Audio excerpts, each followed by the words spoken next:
Jeg har kunnet styre både tider og hvornår jeg skulle til behandling.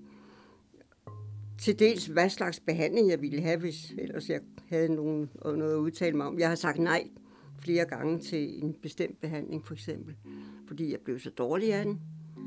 Men tider betyder meget, fordi så kan jeg føre mit normale liv uden at være afhængig.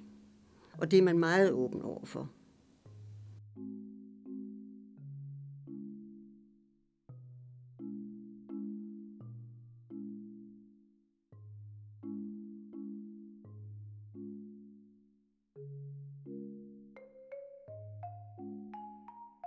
Det har haft stor betydning for mig, at min mand kunne tage sin kemo derhjemme, fordi det betød, at vi kunne have en hverdag sammen. En helt almindelig hverdag, hvor vi kunne lave nogle ting sammen, vi kunne lave mad sammen, og det er noget, vi nyder rigtig, rigtig meget. Så det fortsatte egentlig, som det plejer at være. I modsætning til, hvis han skulle ligge på hospitalet, så ville det jo ødelægge hverdagen fuldstændig. Altså, man skulle køre til og fra, og det at være inde i hospitalsvæsenet, det er bare noget andet, end at være derhjemme i vante omgivelser.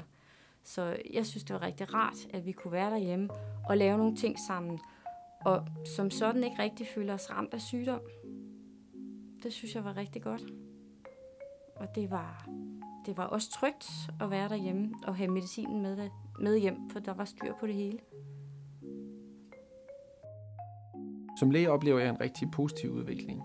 Jeg kan godt lide vores nye konsultationsrum, hvor jeg har min patient og hans eller hendes familie med inde ved vores runde bord med en stole.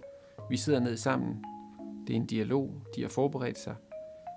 Jeg fortæller, men vi tager beslutninger sammen.